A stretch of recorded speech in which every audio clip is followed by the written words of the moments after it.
Nicolas Ferreira gagueja com Bolsonaro réu, e pastor Henrique Vieira destrói farsa golpista ao vivo.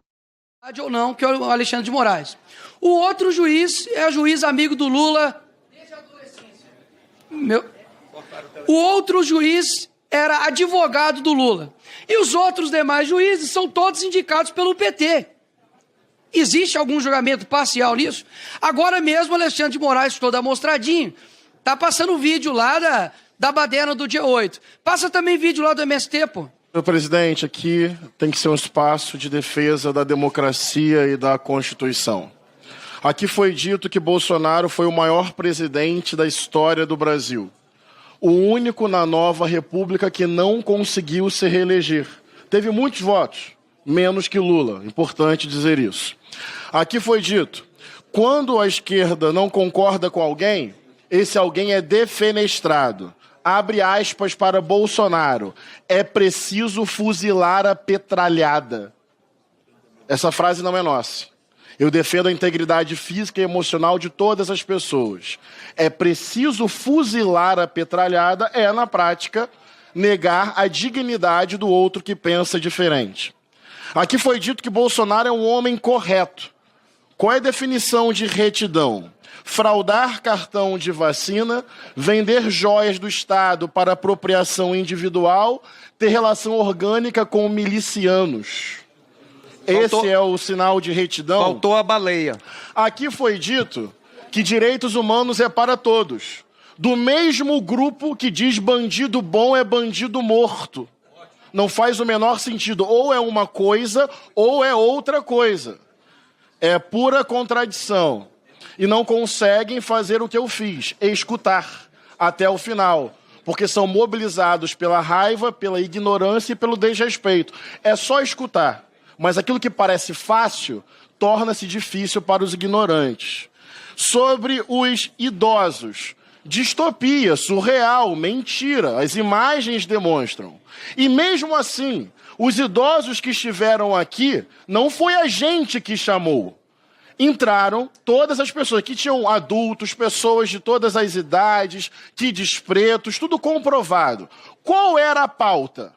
Ao entrar no Congresso, depredar, vandalizar, mas para além da depredação, qual era a reivindicação? Lembram da pauta desse movimento do dia 8 de janeiro? Derrubar um governo legitimamente eleito. As pessoas estavam conscientemente defendendo isso, achando, inclusive, de forma engraçada, tristemente engraçada, que isso estava acontecendo. A pauta é flagrantemente golpista. Derrubar um governo democraticamente eleito. Qual é o nome disso? E se esse governo fosse derrubado, qual seria o nome do regime agora? Bolsonaro é a pessoa que historicamente defende o regime de exceção, de tortura, de 64 a 85. É amante e filhote da ditadura, que tem o seu direito de defesa garantido, o princípio do contraditório, mas tudo aponta, trama golpista e tem que ser preso. Eu pretendia, senhor presidente, apenas me apresentar como coordenadora da minha bancada nesta comissão. Mas é impossível, depois do caminho que a comissão tomou nesses pronunciamentos, não deixar de colocar e fazer algumas observações, deputado Patrus Ananias. Ora, eu vejo com alegria alguns aqui que nos acusavam de defesa dos direitos humanos em tom jocoso, hoje serem defensores dos direitos humanos. Que vitória da política democrática no Brasil. Que vitória. Pessoas que exigem e que falam de pensamento contraditório no campo da esquerda democrática e que são a verdadeira contradição, porque estão cobrando justiça e dizendo que é preciso fazer justiça, tudo entre aspas, àquele que defendeu e que durante o impeachment da presidente Dilma nesta casa, criado por um golpe de articulação midiática envolvendo o Tribunal de Contas da União e que tinha como referência, como slogan, vai ser caçada pelo conjunto da obra.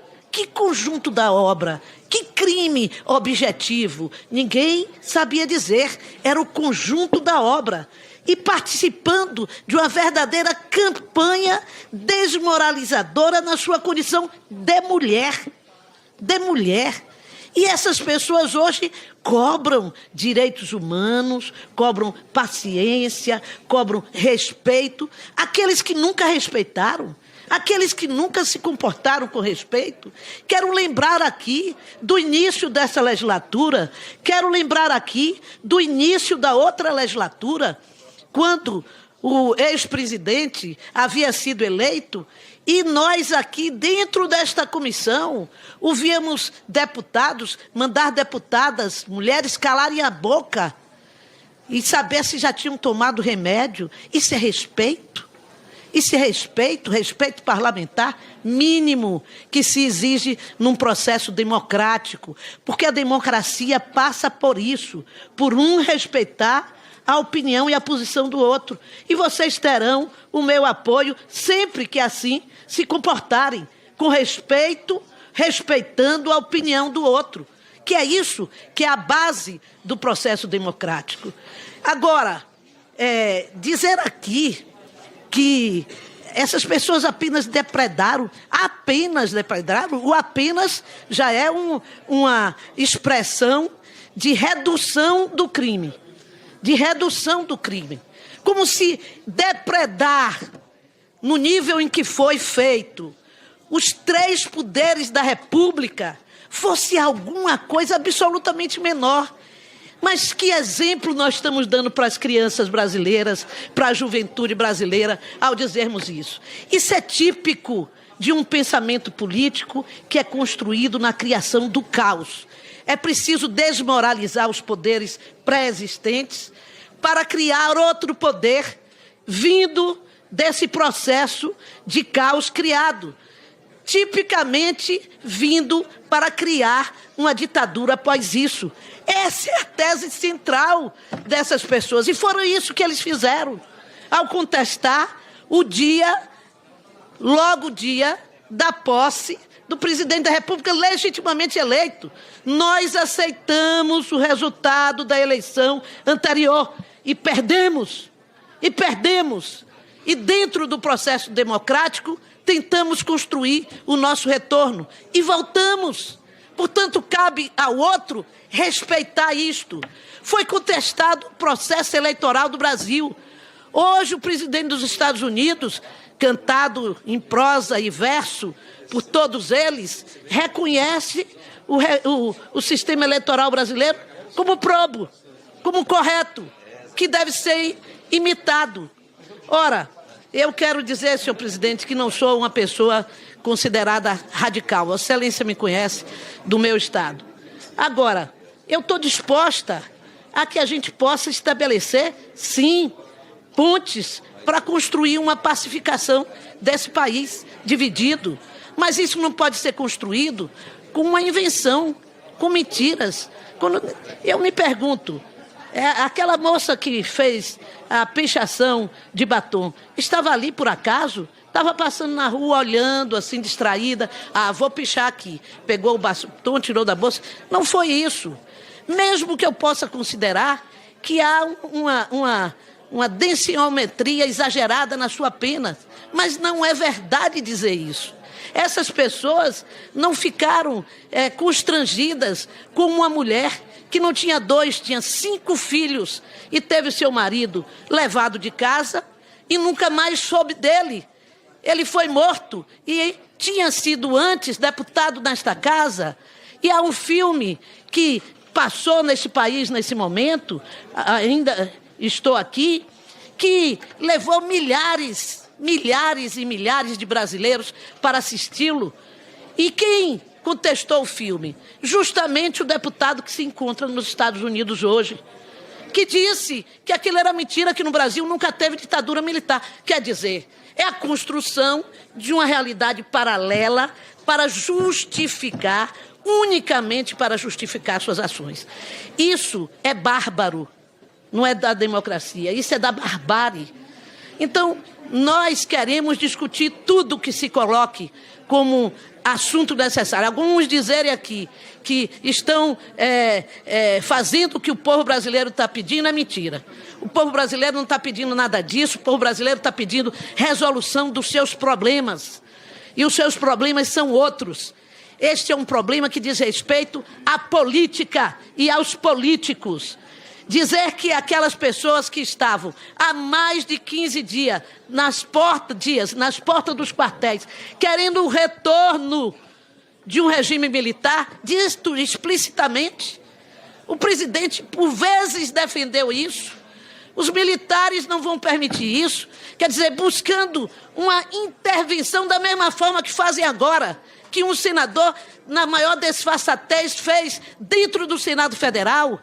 Dizer que é preciso chamar os Estados Unidos para intervirem no Brasil. Quer dizer, nunca na história política dessa nação eu imagino que possa ter tido isso. Pode ter tido, mas eu não alcancei o relato histórico que assim definisse. Pedir que um outro país, uma outra nação intervenha aqui no sentido de acabar com as formas de organização institucionais que existem no nosso país. Então não dá, eu me coloco com muita seriedade, me colocando a todos os que aqui falaram, disposta ao diálogo sobre o momento que passamos. Mas esse diálogo não pode ser construído apenas na narrativa para agradar os nossos grupos. Não pode. Não pode ser construído assim. Ele tem que ser construído um reconhecimento de que houve crime. Ele tem que ser reconstruído no reconhecimento de que é necessário punir os que sustentaram financeiramente essas ações, os que organizaram essas ações, porque houve organização. As pessoas não saíram à rua procurando o que fazer, dançando carnaval e resolveram invadir justamente a Câmara, o Senado, o Supremo Tribunal. Não é verdade isso. Então vamos tratar das coisas com respeito devido, reconhecendo os erros, e aí nós podemos estabelecer o caminho para a construção de algumas